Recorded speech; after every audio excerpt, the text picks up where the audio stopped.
कि सर से हमको शर्म लगता है बोलने में। ये सब नहीं करे के कि आखिर गई तो कहाँ गई। साल भर के बाद शादी कर दे हैं कि कैसे जाएं, कैसे फॉर्म भराता है। ई बाहर सब पता ना का कर जारी सन, कुछ ना कुछ लफड़ा है। पता नहीं रही आखिर हमारा की करेगा। बस मैट्रिक किए, बात खत्म, बस यहीं तक मेरा लाइफ था। हमें दुनिया के बारे में उतनी जानकारी नहीं थी। अस्पृश्यता अछूत जाने के लिए मना करता था। हमारे समाज में छुआछूत होता है। आखिर उसको तो घर का ही काम करना है। माता पिता उतना बच्चे पर ध्यान नहीं दे पाते हमारे समुदाय में। हमारे 6 साल उम्र हो गया लेकिन पढ़े ना जाते रही। गांव देहात है, इसमें लोग जागरूक नहीं है। भारत, जहां युवाओं की एक बड़ी आबादी निवास करती है, लेकिन इस विशाल जनसंख्या के बीच एक बड़ी संख्या ऐसे युवाओं की है जो सामाजिक, आर्थिक और सांस्कृतिक दृष्टि से हाशिए पर हैं। ये युवा दलित, आदिवासी, मुस्लिम और नोटिफाइड एवं डीनोटिफाइड जनजातियों से आते हैं। किसी भी देश का विकास उसके युवाओं के कंधों पर निर्भर करता है, लेकिन यह तभी संभव है जब उन्हें समय पर शिक्षा, नेतृत्व निर्माण के अवसर और समाज में सकारात्मक भागीदारी के लिए क्षमता प्रदान की जाए। आज हम उन्हीं वंचित युवाओं की बात कर रहे हैं जो पहली पीढ़ी के स्कूल और कॉलेज जाने वाले युवा हैं, जो न केवल शिक्षा से वंचित हैं बल्कि अपने अधिकारों के प्रति जागरूक भी नहीं हो पाते। इन्हें लगता है कि यही उनका जीवन है और इसे बदला भी नहीं जा सकता।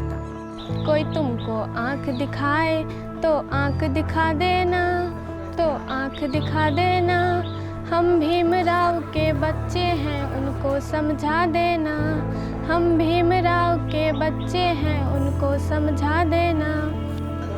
साल 2011 में इन युवाओं को ध्यान में रखते हुए एक पहल की शुरुआत हुई।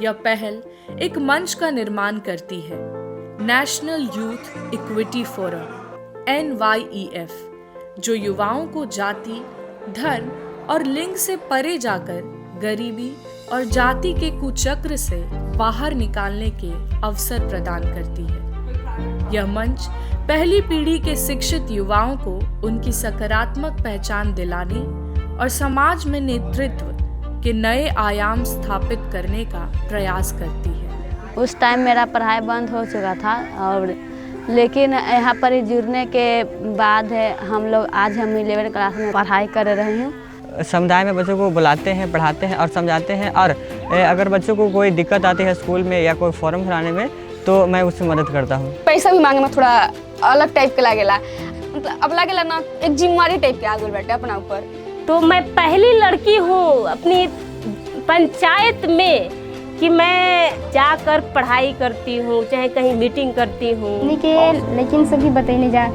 कि देखा ये सब कोनो खराब बात नहीं है। अपना शरीर के बारे में जानल कोनो गलत बात नहीं है। अगर कहीं हमने के बीमार होने जा डॉक्टर के पास जाए जा, अगर ला जाए जा तो हमने के तो काम ना चली, दवाई होई ना। अगर अपने के बात रखम जा कि हई दिक्कत बा तभी तो सुई डॉक्टर दी हैं, दवाई दी हैं। कोरमपुर में भी एक लड़की है, उसका भी अभी 9th में ही पढ़ती है, बट उसके मम्मी पापा भी बोल रहे हैं कि नहीं अब बेटी है शादी कर देते हैं, लड़की अगर बड़ी हो गई है। गए हैं एक बार, बट अभी फिर से एक बार जाना है, नहीं माने हैं तो एक बार फिर से टीम के साथ जाना है। BSF जुड़े थे, हमको समझ विकसित हुआ कि ऐसा नहीं कि हमको सिर्फ पढ़ाई छोड़कर ही क्या अपने जीवन को यापन करना है। उससे एक समझ विकसित हो कि हम लोग क्या पढ़ाई के साथ साथ अपना काम भी क्या विकसित कर सकते हैं। किसी भी हालत में हमको पढ़ाई नहीं छोड़ना, क्योंकि पढ़ाई जीवन में बहुत ज़्यादा ज़रूरी है। वो आई थी तो मुझसे पूछी कि तुमको पढ़ना है, तो कि हाँ पढ़ना है। जैसे कि समस्या बताओ, लेकिन मेरे समस्या यही है कि मेरे पढ़ने का पैसा नहीं है। ठीक है सर, हम पैसा देंगे तुमको। तो कि चलो पहले ऑफिस में जुड़ते हैं, उसके बाद उसकी सहायता से हम आज तक यहाँ पर आए हैं।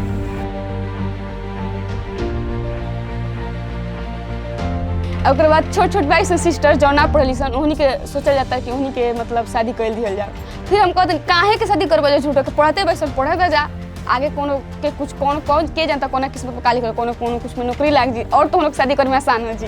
We believe in equity, liberty, fraternity, justice and inclusive world. Nothing about us without us. NYEF एक कदम समता, समावेश और वंचित युवाओं के सशक्तिकरण और भागीदारी की